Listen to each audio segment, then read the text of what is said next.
Welcome back to mom and kid channel. ഇന്ന് നമ്മൾ എന്താ നോക്കാൻ പോകുന്നതെന്ന് വെച്ചാൽ കുഞ്ഞുങ്ങൾക്ക് ഓട്സ് കൊടുക്കാമെങ്കിൽ അത് എത്രാമത്തെ മാസം മുതൽ കൊടുക്കാം, എങ്ങനെയാണ് കൊടുക്കേണ്ടത്, അതിൻ്റെ ഹെൽത്ത് ബെനിഫിറ്റ്സ് എന്തൊക്കെയാണ്, പിന്നെ ഏത് ഓട്സാണ് കുഞ്ഞുങ്ങൾക്കൊക്കെ കൊടുക്കാൻ ഏറ്റവും ബെസ്റ്റ്, ഇത്രയും കാര്യങ്ങളാണ് നമ്മളിന്ന് ഡിസ്കസ് ചെയ്യാൻ പോകുന്നത്. അപ്പോൾ നമുക്ക് തുടങ്ങാം. അപ്പോൾ നമ്മുടെ ഒന്നാമത്തെ ക്വസ്റ്റ്യനാണ് ഓട്സ് കുഞ്ഞുങ്ങൾക്ക് കൊടുക്കാം. തീർച്ചയായും ഓട്സ് കുഞ്ഞുങ്ങൾക്ക് കൊടുക്കാം. കാരണം വളരെയധികം ന്യൂട്രീഷ്യസ് വാല്യൂ ഉള്ള ഒരു ഗ്രെയിനാണ് ഓട്സ്. എപ്പോൾ മുതൽ കൊടുത്തു തുടങ്ങാം? എന്ന് വെച്ചാൽ നമുക്ക് സോളിഡ് ഫുഡ് നമ്മൾ കുഞ്ഞുങ്ങൾക്ക് കൊടുത്തു തുടങ്ങുമ്പോൾ മുതൽ ഓട്സ് കൊടുത്തു തുടങ്ങാം. പക്ഷെ നമ്മൾ ഏതൊരു സാധനവും കുഞ്ഞിന് കൊടുക്കുമ്പോൾ ആദ്യം ഒരു കുറച്ച് എമൗണ്ട് കൊടുത്തു നോക്കുക. അവർക്കത് എന്തെങ്കിലും പ്രശ്നം ഉണ്ടാക്കുന്നുണ്ട്. ഏതൊരു ഫുഡായാലും ആദ്യമായിട്ട് കൊടുക്കുമ്പോൾ വളരെ കുറച്ച് എമൗണ്ട് കൊടുത്തിട്ട് നോക്കാം. ഓട്സ് ഒന്നും പൊതുവെ അലർജിയൊന്നും ഉണ്ടാക്കുന്നതായിട്ട് പറയുന്നില്ല. പക്ഷേ എന്നാലും ചില കുഞ്ഞുങ്ങൾ ഫുഡിനോട് സെൻസിറ്റീവ് ആയിരിക്കും. എൻ്റെ മോനൊക്കെ ഞാൻ 8 മാസം മുതലാണ് ഓട്സ് കൊടുത്തു തുടങ്ങിയത്. കാരണം അവൻ ഓൾമോസ്റ്റ് കുറേ ടൈപ്പ് ഫുഡിനോട് അവൻ ഭയങ്കര സെൻസിറ്റീവായിരുന്നു. സോ ചിലപ്പോൾ അലർജി അല്ല, ചിലപ്പോൾ ഓട്സ് ഡയറിയ പോലെ. നമ്മൾ ഓട്സ് ആദ്യം കൊടുത്താൽ നമ്മൾ അവരുടെ മോഷൻ പോകുന്നത് ശ്രദ്ധിക്കുക. ഒരുപാട് ലൂസായിട്ടൊക്കെയാണ് പോകുന്നതെങ്കിൽ സ്റ്റോപ്പ് ചെയ്യുക. കുറച്ചും കൂടെ മാസം കഴിഞ്ഞിട്ട് കൊടുക്കാം. 6 മാസം മുതൽ കൊടുക്കാം എന്നാണ് പറയുന്നത് ഓട്സ്. എപ്പോഴും മുത്താറി, കായ്പ്പൊടി അതെല്ലാം കൊടുത്താൽ കുഞ്ഞുങ്ങൾക്ക് ഒരേ ടേസ്റ്റ് തന്നെയാകുമ്പോൾ ചിലപ്പോൾ കഴിച്ചെന്ന് വരില്ല. അപ്പോൾ നമുക്ക് ഓട്സ് ട്രൈ ചെയ്ത് നോക്കാവുന്നതാണ്. ഓക്കെ, 4 മാസം മുതലൊക്കെ കൊടുക്കുന്നവരുണ്ട്. 6 മാസം മുതൽ മുത്താറി അതെല്ലാം കൊടുക്കാൻ തുടങ്ങുമ്പോൾ മുതൽ കൊടുക്കുന്നവരുണ്ട്. ഞാൻ 8 മാസം മുതൽ ഓട്സ് കൊടുക്കുന്നുണ്ട്. ഇപ്പോൾ എൻ്റെ മോന് 3 വയസ്സായി, ഇപ്പോഴും ഓട്സ് കൊടുക്കുന്നുണ്ട്. പിന്നെ ഓട്സ് കൊടുത്താലുള്ള ഒരു ഗുണം എന്താണെന്ന് വെച്ചാൽ കോൺസ്റ്റിപ്പേഷൻ കുറവായിരിക്കും എന്നാണ് പറയുന്നത്. അതായത് ചില കുട്ടികൾക്ക് സോളിഡ് ഫുഡ് കഴിച്ചു തുടങ്ങുമ്പോൾ ചിലപ്പോൾ അവർക്ക് മോഷൻ ഭയങ്കര ടൈറ്റായിരിക്കും, കരയും, വേദന എടുത്ത് കരയും, അവിടെ മുറി ഉണ്ടാവുകയൊക്കെ ചെയ്യും. അപ്പോൾ ഈ ഓട്സ് കൊടുത്താൽ കോൺസ്റ്റിപ്പേഷൻ ഉണ്ടാവില്ല എന്നാണ് പറയുന്നത്. മോഷൻ കുറച്ച് ഫ്രീ ആയിരിക്കും. പിന്നെ ഓട്സ് കൊടുക്കുമ്പോൾ ശ്രദ്ധിക്കേണ്ട എന്താണെന്ന് വെച്ചാൽ അതിൻ്റെ കൺസിസ്റ്റൻസി ശരിയാണെന്ന് ഉറപ്പ് വരുത്തുക. അതായത് നമ്മൾ ആദ്യമായിട്ട് ഓട്സ് നമ്മൾ സാധാരണ നോർമലി നമ്മളൊക്കെ കുക്ക് ചെയ്ത് കഴിക്കുമ്പോൾ നമ്മളതൊന്നും ഡയറക്റ്റ് നമ്മളെല്ലാം പാലിലോ വെള്ളത്തിലോ എന്നായിട്ട് വെച്ച് കാച്ചിയിട്ട് കുടിക്കുന്നത്. കുഞ്ഞുങ്ങൾക്ക് കൊടുക്കുമ്പോൾ പൊടിച്ചിട്ട് കൊടുക്കുക. എല്ലാവർക്കും അറിയാവുന്ന കാര്യമാണ്, എന്നാലും പൊടിച്ചിട്ട് കൊടുക്കുക. പിന്നെ എന്തായാലും മിനിമം ഒരു 20 മിനിറ്റ് വേവിക്കണം. 20 അതിൽ കൂടുതൽ മിനിറ്റ് വേവിക്കുക. ഓക്കെ, ഇത്രയും കാര്യങ്ങളാണ് നമ്മൾ ഓട്സ് കൊടുക്കുമ്പോൾ ശ്രദ്ധിക്കേണ്ടത്. ആദ്യം കുറച്ചളവിൽ കൊടുത്തു നോക്കുക. അതിൻ്റെ കൺസിസ്റ്റൻസി ശരിയാണെന്ന് ഉറപ്പ് വരുത്തുക. അതിനെക്കൊണ്ട് പ്രോബ്ലം ഒന്നും ഇല്ല എന്നുണ്ടെങ്കിൽ നമുക്ക് ഓട്സ് കൊടുക്കാം, വളരെ ബെസ്റ്റാണ്. ഇനി അതിൻ്റെ ഹെൽത്ത് ബെനിഫിറ്റ്സ് എന്തൊക്കെയാണെന്ന് നോക്കാം. ഓട്സ് കൊടുക്കുന്നതിൻ്റെ ഹെൽത്ത് ബെനിഫിറ്റ്സ് എന്തൊക്കെയാണെന്ന് നോക്കാം.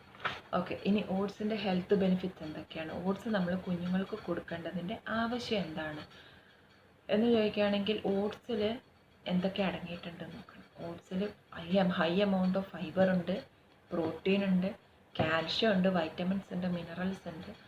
അത് നോക്കുകയാണെങ്കിൽ വളരെ ഹെൽത്തി ആയിട്ടുള്ളൊരു ഫുഡ് തന്നെയാണ് ഓട്സ്.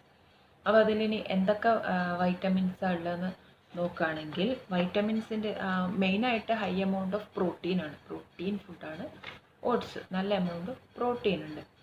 പിന്നെ അതിൽ ഓട്സിൽ വൈറ്റമിൻ എ അടങ്ങിയിട്ടുണ്ട്, വൈറ്റമിൻ സി ഉണ്ട്, vitamin B1, vitamin B2, niacin, folate. പിന്നെ ഇത് കൂടാതെ മറ്റ് ചില വൈറ്റമിൻസും ചെറിയ അളവിൽ ഇതിൽ അടങ്ങിയിട്ടുണ്ട്. മിനറൽസിൻ്റെ കാര്യം നോക്കുകയാണെങ്കിൽ potassium, phosphorus, magnesium, calcium, sodium, iron, selenium. പിന്നെ ഇത് കൂടാതെ ചെറിയ എമൗണ്ടിൽ സിങ്ക്, മാംഗനീസ്, കോപ്പർ ഇതും അടങ്ങിയിട്ടുണ്ട്. അപ്പോൾ അടുത്തത് നമ്മൾ നോക്കുകയാണെങ്കിൽ ഏത് ഓട്സാണ് കുഞ്ഞുങ്ങൾക്ക് കൊടുക്കാൻ നല്ലത്. ഓട്സ് നമ്മളിപ്പോൾ ഒരു ഗ്രോസറി പോയി നോക്കുകയാണെങ്കിൽ ഓട്സ് പല ടൈപ്പിലുള്ള ഓട്സ് നമുക്കവിടെ കാണാൻ പറ്റും. വൈറ്റ് ഓട്സ്, എന്താ പറയുക, steel cut oats, whole grain oats, rolled oats, അങ്ങനെ പല ടൈപ്പ് ഓഫ് ഓട്സ് ഉണ്ട്. ഇതിൽ ഏത് ഓട്സാണ് നമ്മൾ മെയിനായിട്ട് തിരഞ്ഞെടുക്കുക. കുഞ്ഞുങ്ങൾക്കായാലും മുതിർന്നവർക്കായാലും ഏറ്റവും ബെസ്റ്റ് എപ്പോഴും ഹോൾ ഗ്രെയിൻ ഓട്സാണ്. ഹോൾ ഗ്രെയിൻ ഓട്സ് ഞാൻ 2 ഓട്സും കൊടുത്തിട്ടുണ്ടായിരുന്നു. ഞാൻ നോർമൽ വൈറ്റ് ഓട്സ് ആയിരുന്നു കൊടുത്തുകൊണ്ടുണ്ടായിരുന്നത്. എനിക്ക് ഹോൾ ഗ്രെയിൻ ഓട്സ് ഞാൻ നോക്കിയിട്ട് കിട്ടിയില്ലായിരുന്നു. ഈ റീസെൻ്റായിട്ട് എനിക്ക് ഹോൾ ഗ്രെയിൻ ഓട്സ് കിട്ടി. അപ്പോൾ അത് രണ്ടും ഞാൻ കാണിച്ചു തരാം. വൈറ്റ് ഓട്സും ഹോൾ ഗ്രെയിൻ ഓട്സും. ഇത് കണ്ടാൽ മനസ്സിലാവും. ഇത് സ്പ്ലിറ്റ് അല്ല, ഇത് മുഴുവൻ ഗ്രെയിനാണ്. കണ്ടോ, ഇത് കുറച്ച് വലിപ്പത്തിലുണ്ടാവുക. മറ്റേ ഓട്സിനേക്കാളും പൊടിയായിട്ടൊന്നും ഉണ്ടാവില്ല. ഇത് ഓരോ ഓട്സും ഇങ്ങനെ നമുക്ക് വേറെ വേറെ കിട്ടും. ഇതാണ് ഹോൾ ഗ്രെയിൻ ഓട്സ്. ഇത് അറിയാത്തവർക്ക് വേണ്ടി കാണിച്ചു തന്നതാണ് കേട്ടോ. നമ്മുടെ വൈറ്റ് ഓട്സ്, ഈ വൈറ്റ് ഓട്സാണിത്. ഇത് സാധാരണ വൈറ്റ് ഓട്സ് നമ്മൾ നോർമലായിട്ട് ഉപയോഗിക്കുന്ന ഓട്സാണ് ഇത്. ഓക്കെ, അപ്പോൾ വൈറ്റ് ഓട്സും ഹോൾ ഗ്രെയിൻ ഓട്സും നമ്മൾ കണ്ടു. അപ്പോൾ ഇതിൽ ഹോൾ ഗ്രെയിൻ ഓട്സാണ് എപ്പോഴും നല്ലത്. കാരണം വൈറ്റ് ഓട്സ് ആയാലും റോൾഡ് ഓട്സ് ആയാലും അങ്ങനത്തെ ഒക്കെ ആണെങ്കിൽ അത് പ്രോസസ്സ് ചെയ്ത് വരുന്നതാണ്. മെഷീനിൽ അത് പ്രോസസ്സ് ചെയ്തിട്ട് വരുന്നതാണ്. ഹോൾ ഗ്രെയിൻ ഓട്സ് പ്രോസസ്സ് കുറവാണ്. അതിൽ ഹോൾ ഗ്രെയിൻ ആയിട്ട് തന്നെ വരുന്നത്. അപ്പോൾ ഈ പ്രോസസ്സ് കുറവായതുകൊണ്ട് തന്നെ അതിലുള്ള ന്യൂട്രീഷണൽ വാല്യൂ അതിൽ തന്നെ ഉണ്ടാവും, ഒട്ടും കുറഞ്ഞിട്ടുണ്ടാവില്ല. അപ്പം ഏറ്റവും ബെസ്റ്റ് ഹോൾ ഗ്രെയിൻ ഓട്സ് ആണ്. അപ്പോൾ കൊടുക്കുമ്പോൾ ശ്രദ്ധിക്കേണ്ട കാര്യം എന്താണെന്ന് വെച്ചാൽ നമ്മൾ നന്നായിട്ട് പൊടിച്ച് കൊടുക്കുക, നന്നായിട്ട് വേവിച്ച് കൊടുക്കുക. ഇൻസ്റ്റൻറ്റ് ഓട്സിനേക്കാളൊക്കെ എപ്പോഴും ഏറ്റവും നല്ലത് ഹോൾ ഗ്രെയിൻ ഓട്സ് തന്നെയാണ്.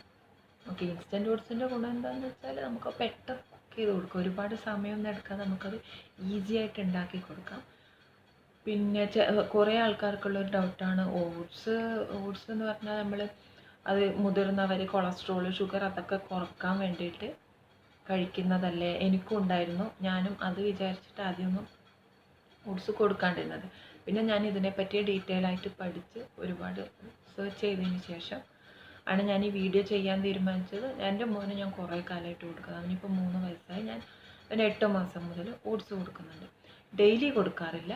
ഡെയിലി കൊടുക്കണം എന്ന് പറയും. കാരണം ഡെയിലി കൊടുത്താൽ കുട്ടികൾ കഴിക്കില്ല. ഒരേ ടേസ്റ്റുള്ള ഫുഡ് ഡെയിലി കൊടുക്കുകയാണെങ്കിൽ കുട്ടികൾ കഴിക്കില്ല, മിക്കവാറും കുട്ടികൾ കഴിക്കില്ല. അപ്പോൾ ഒരു ദിവസം മുത്താറിയാണെങ്കിൽ പിന്നെ ഒരു ദിവസം കായപ്പൊടി, പിന്നെ ഒരു ദിവസം അമൃതം പൊടി, പിന്നെ ഒരു ദിവസം ഓട്സ്, അങ്ങനെ നമുക്ക് മാറി മാറി കൊടുക്കാം. ഞാൻ ഓൾറെഡി ഞാൻ 2 വീഡിയോ ചെയ്തിട്ടുണ്ട് ഓട്സ് വെച്ചിട്ട് എങ്ങനെ ഓട്സ് കുഞ്ഞുങ്ങൾക്ക് കൊടുക്കാം. നമ്മൾ പ്യൂരി ആക്കി കൊടുക്കാം. നമുക്ക് ഫ്രൂട്ട്സിൻ്റെയും വെജിറ്റബിൾസിൻ്റെയും ഒക്കെ കൂടെ മിക്സ് ചെയ്ത് പ്യൂരി ആക്കിയിട്ട് ഓട്സ് കൊടുക്കാം. അല്ലാതെ ഓട്സ് വെറുതെ തന്നെ നമ്മൾ കുറുക്കൊക്കെ ആക്കുന്ന പോലെ വെറുതെ പൊടിച്ച് കാച്ചി കുറച്ച് നെയ്യൊക്കെ ഇട്ടിട്ട് കൊടുക്കാം. പിന്നെ നമ്മൾ വലിയവർ കുടിക്കുമ്പോൾ നമ്മൾ പഞ്ചസാരയും അങ്ങനെയൊന്നും യൂസ് ചെയ്യില്ല, നെയ്യും. കാരണം നമ്മൾ ഡയറ്റ് തടി കുറക്കാൻ അങ്ങനെയാണല്ലോ യൂസ് ചെയ്യുന്നത്. അപ്പോൾ നമ്മൾ പഞ്ചസാരയും നെയ്യും അങ്ങനെയൊന്നും യൂസ് ചെയ്യാതെ ജസ്റ്റ് ഓട്സ് കാച്ചിട്ട് കുടിക്കായിരിക്കും. ഉപ്പിട്ടിട്ട് ഓട്സ് കുടിക്കുന്നൊക്കെ കണ്ടിട്ട്. അങ്ങനെയല്ലല്ലോ നമ്മൾ കുഞ്ഞുങ്ങൾക്ക് കൊടുക്കുമ്പോൾ നമ്മൾ അങ്ങനെയല്ല കൊടുക്കുക. നമ്മൾ കുറുക്കാക്കി കൊടുക്കുമ്പോൾ കൽക്കണ്ടം അല്ലെങ്കിൽ ശർക്കര ഉപയോഗിക്കുക. പഞ്ചസാര കുഞ്ഞുങ്ങൾക്ക് കൊടുക്കുന്ന ഒരു ഫുഡിൽ ഉപയോഗിക്കരുത്. അത് ഹെൽത്തിന് വളരെ മോശമാണ്. കുഞ്ഞുങ്ങൾക്ക് കൊടുക്കുമ്പോൾ കൽക്കണ്ടം അല്ലെങ്കിൽ ശർക്കര അല്ലെങ്കിൽ തെങ്ങിൻ ചക്കര അങ്ങനെ എന്തെങ്കിലും ഇത് മാത്രമേ കുഞ്ഞുങ്ങൾക്ക് കൊടുക്കണ്ടൂ. ഞാൻ അങ്ങനെയാണ് എൻ്റെ ഒരു സജഷൻ. ഈവൻ ജ്യൂസ്, നമ്മളിപ്പോൾ എന്തെങ്കിലും ആപ്പിൾ ജ്യൂസോ എന്തെങ്കിലും അടിച്ചു കൊടുക്കുമ്പോൾ വരെ കൽക്കണ്ടത്തിൻ്റെ പൊടിയാണ് ഞാൻ യൂസ് ചെയ്യുന്നത്. അങ്ങനെ കൊടുക്കാതാണ് നല്ലത്. ഓക്കെ, പിന്നെ നെയ്യ് യൂസ് ചെയ്യാം, ബട്ടർ യൂസ് ചെയ്യാം. അപ്പോൾ ഇത് ഇങ്ങനെ നമ്മൾ കുറുക്കാക്കി കൊടുക്കുന്ന സമയത്ത് ഷുഗറോ കൊളസ്ട്രോൾ അങ്ങനത്തെ അതൊന്നും കുറയോ അങ്ങനെയുള്ള പേടിയൊന്നും വേണ്ട. ഒന്നും ഇല്ല. ഇതുപോലെ കൊടുക്കണം. അല്ലാതെ നമ്മൾ ഡയറ്റിന് കുടിക്കുന്ന പോലെയല്ല. കൽക്കണ്ടോ അങ്ങനെ എന്തെങ്കിലും ഇട്ടിട്ട് കുറച്ച് നെയ്യോ ബട്ടറോ എല്ലാം ഇട്ടിട്ട് നമുക്കങ്ങനെ കൊടുക്കാം. ഓക്കെ, അപ്പോൾ ഇന്നത്തെ വീഡിയോ നിങ്ങൾക്ക് ഉപകാരപ്പെട്ടു എന്ന് ഞാൻ വിചാരിക്കുന്നു. അപ്പോൾ എന്തെങ്കിലും ഡൗട്ട് ഉണ്ടെങ്കിൽ നിങ്ങൾ കമൻറ്റ് ബോക്സിലിടാം. നിങ്ങളുടെ അഭിപ്രായം കമൻറ്റ് ബോക്സിലിടാം. വീഡിയോ ഇഷ്ടപ്പെട്ടെങ്കിൽ ലൈക്ക് ചെയ്യുക. നിങ്ങളുടെ ഫ്രണ്ട്സിന് ഒക്കെ ഇത് ഉപകാരപ്പെടുമെന്ന് നിങ്ങൾക്ക് തോന്നുന്നുണ്ടെങ്കിൽ നമുക്ക് ഷെയർ ചെയ്ത് കൊടുക്കാം. അപ്പോൾ സബ്സ്ക്രൈബ് ചെയ്യാത്തവരുണ്ടെങ്കിൽ സബ്സ്ക്രൈബ് ചെയ്ത് സൈഡിലുള്ള ബെല്ലും കൂടെ ഒന്ന് ഞെക്കണം. അപ്പോൾ അടുത്ത വീഡിയോയിൽ നമുക്ക് കാണാം. ബൈ.